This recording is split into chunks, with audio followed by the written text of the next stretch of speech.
Sometimes love isn't enough.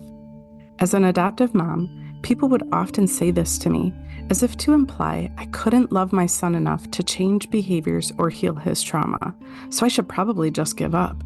At least that's how I took those four powerful words, which had buried themselves deeply in my mind, leading me to doubt my ability to parent my child. Sometimes love isn't enough. That is the truth. Oftentimes, you need love and powerful, personalized tools to raise a child who's experienced trauma and disrupted attachment, or a child who you're struggling to connect with. I am on a mission to help parents raising kids with a tricky past to show up with unconditional love and practical tools to lovingly manage even the most challenging of times. Be sure to subscribe to our podcast and follow us on Instagram and Facebook. Plus, if you like what you hear, I'd love for you to leave a review. Now let's get to the good stuff.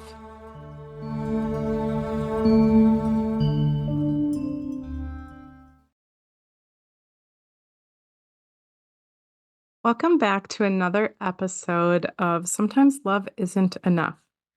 So, for today's episode, I actually want to talk about an interesting topic. It's about creating a vision for you and for your family.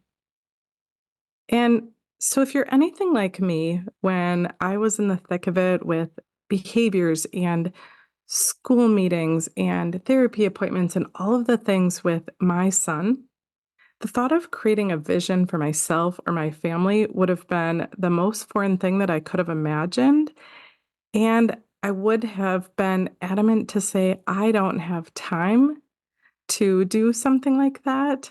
I'll take care of that when things have settled down. That's what I would have said.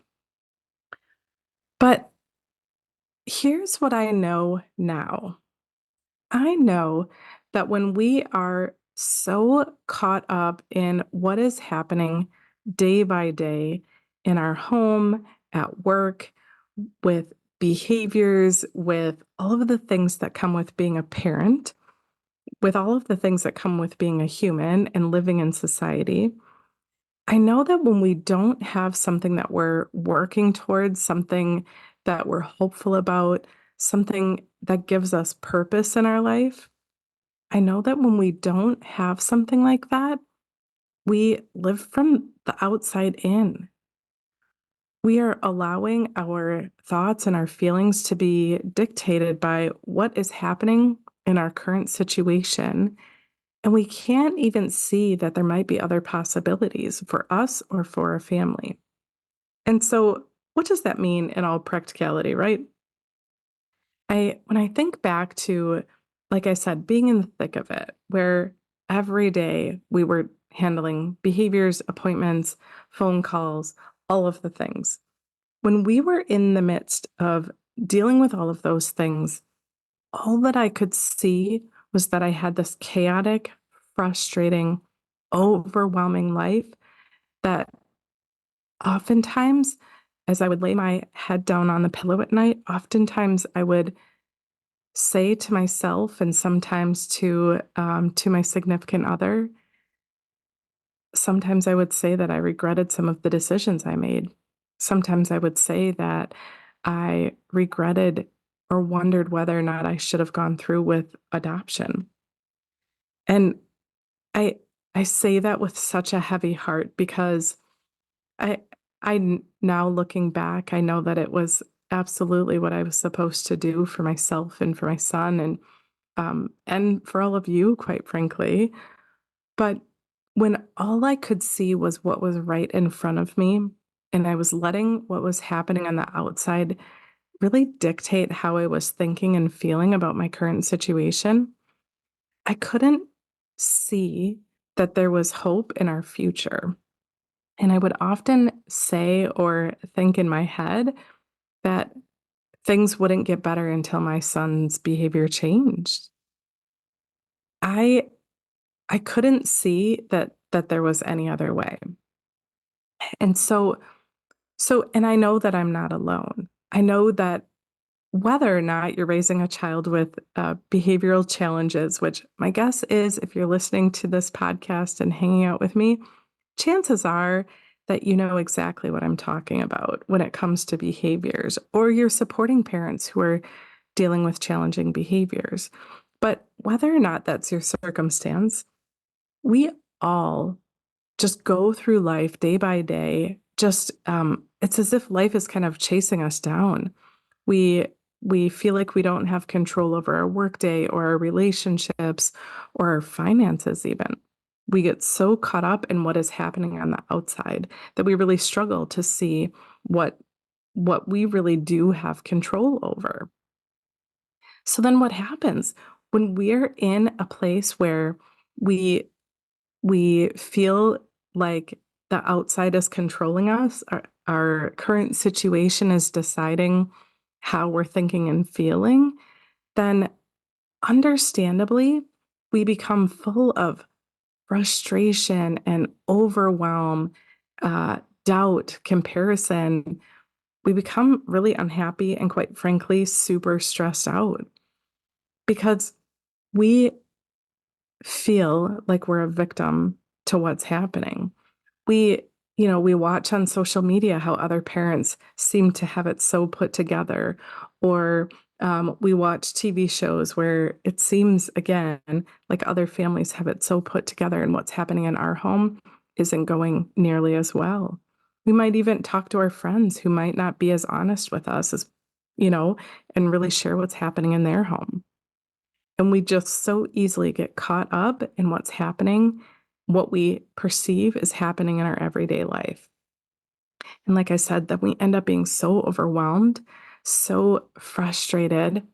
And honestly, then our kids see that in us. They see, not only do they see the frustration, but they can see us not making changes in our life, not taking steps to do better or take a different path. And oftentimes as parents, as silly as this might sound, we can even get comfortable in our own chaos too. We see that what's happening in front of us, we see that even if our life seems so stressful and so overwhelmed, the thought of doing anything different to change the trajectory of our family, even when we think we're doing everything. I know for myself, I would often say that. I would often say, but I'm doing everything I can possibly imagine to help shift things for my child. I'm doing everything. And people would confirm me that I really was doing everything or more than most would do to try to turn things around in their home. But in all reality, what I was doing was more of the same. Try this therapy, try that therapy, try another therapy, try a different level of therapy, try this medication, try that medication, try this intervention at school, try that intervention at school, right? It was more and more of the same. And had somebody suggested to me that perhaps I hire a coach to shift how I was looking at the situation, I probably would have dug my heels in and said, "Nope, it's my son that needs the help." But I now know that 100% I'm the one who needed to look at things differently so that I could show up differently for him. But I couldn't have done that without taking a step back and being able to create and see a vision of what I wanted my family to look like. I wouldn't have been able to take the steps necessary to implement strategies that are hard. I mean, they're simple, but they're hard to do because, well, I've been thinking about things the same way for 40 plus years. If somebody had said, hire a mindset coach for yourself to fix things with your son, I don't know if I would have done it. I don't know if I would have believed that taking a different approach was what was going to work. I thought he needed more and more and more of the same. Turns out that wasn't the case at all. But I was comfortable in the chaos that was happening in my home. I couldn't see, I could not see that things could be beautiful in I say in the end, but not in the end, that things could be beautiful just a couple years down the road. So what does this mean for you? What does this mean for creating a vision for your family? There's a lot of I actually see it quite a bit. Maybe it's because of the groups that I follow, but one simple way to start is to ask yourself some questions. Ask yourself if time, money, and behaviors were of no concern, where would you like to go? Would you like to travel? Would you like to see the world? Would you like to do different things to earn money? Would you change careers? Would you look differently at what's happening in your current life? Would you live in the same place that you currently live? Would you have things that maybe you don't have today? Would you give back in ways that you feel like you can't today? Because here's what I have learned is that one, whatever your mind is willing to entertain as a possibility for you can become a completely doable goal. But you have to start by first imagining. And many of us haven't imagined since we were small children. And even then, depending on, your life circumstances when you were a young child, your access to imagination may have ended way younger than it did for others. But we all have the ability to imagine. I remember my coach saying on several occasions that as adults, we actually imagine all the time. All the time. You might think that you're not creative, that you don't have an imagination, but I am willing to bet if you think that you're not creative and don't imagine that, well, do you worry about the future? Do you spend mental energy thinking about what might happen in the future? Because that's also imagination. It hasn't happened yet, but you're using your mental capacity to imagine something that has not yet happened. So I am challenging you to use that same mental capacity to imagine, what if things were amazing? What if the worst didn't happen? I know for me, when things were at their trickiest, I spent a lot of mental energy worrying about the worst for my son and where he might end up, worrying about the worst for safety, worrying about the worst for our relationship. I spent so much mental energy worrying about that and did not spend one single speck of energy imagining that things could really be great because I didn't see it as being possible. And I saw the worst as being totally possible, but neither had happened yet. There was no evidence that either was going to happen. I could convince myself and those around me that I had all kinds of evidence that the worst was going to happen. But the truth is, I had zero evidence that it was. And now, as my son is 18, I can tell you that I was totally wrong. I was so incredibly wrong. The things that I was worrying about, they didn't happen. Nothing even close to them happened. And things are turning out just fine. And so what if instead when we were in the thick of it and I was spending all this mental energy worrying about the worst, which as we hang out here together, you'll hear me talk about this so much more, but what is happening in our mind, our thoughts create our feelings and our feelings create our actions. And so while I was worrying about the worst, having this feeling of worry, these thoughts of imagining that the worst was going to happen, well, you better believe it that my actions, even though my words were saying nice things to my son, in my actions and the energy that I was bringing into our relationship matched what I was worrying about. And he knew it. So, my challenge for you is to do an activity of imagination. You can, for some of us, we like to clip out magazines and, create a collage, like a vision board.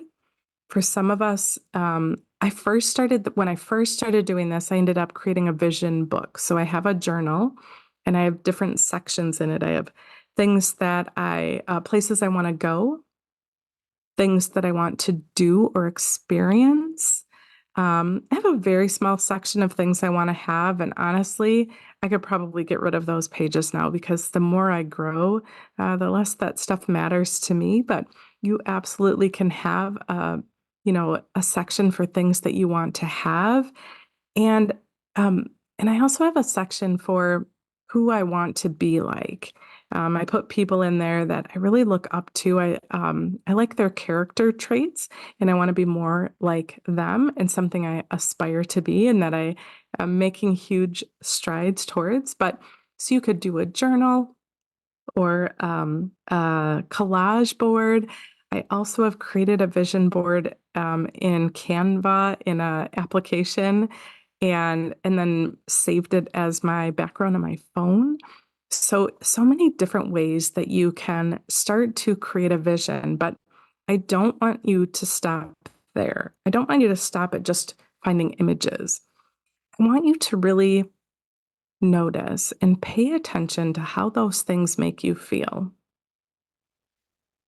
And I can tell you that as I've gone through this, this is usually the first step I actually go through when I'm working with clients is to have them create a vision because all of the work really spills from here. But when I first give this assignment to my clients, most often they say that it brings up negative emotions. They say that it's really hard because in their current situation, when they're handling challenging behaviors, they look at these hopes as a loss, as if it's something that they had wanted before and they can't see that it's possible to do now with their current situation. And they feel a sense of loss. And so I want to encourage you to stick with it because that those negative feelings that you might first feel when you create your vision for your future, they won't stick with you as you continue to do this work on you, as you continue to build your belief that these things really are possible and that things will shift the more that you do the inner work on you. So that's what I'm going to leave you with today is create a vision for yourself and for your family and really focus on the feelings that it brings up because after you've created your vision, don't just store it away in a drawer. Go back to it every day if you need to, and really visualize and feel the feelings that come as you're imagining being on that beach or being able to, volunteer with your favorite charity every week, or as you think about stepping into a new career that you've always wanted to do. Imagine those feelings because that that work that you're doing will carry you through your goals towards creating a brighter, happier future for you and your family. So I cannot wait to hear what kinds of things come up for your vision. I would love your feedback about what you think about this idea of starting with a vision. I know for me, it was a game changer. So I can't wait to hear more. Please review my podcast, share it with your friends. I do this for you to help you to start to shift things at home. So thank you. Thank you. I am so grateful that you hung out with me. I hope that you have a lovely, lovely rest of your day.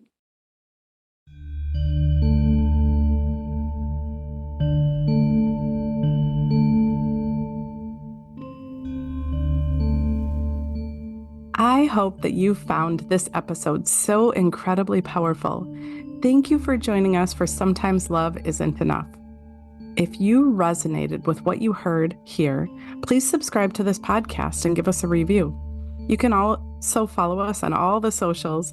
Check the show notes for all the details about how to start tackling behaviors and creating a powerful, loving relationship with your child, a child who needs your love the most. And if your gut's telling you that it's time for a change now, book a free consult. I'd love to help you love unconditionally and show you that you have that power within you.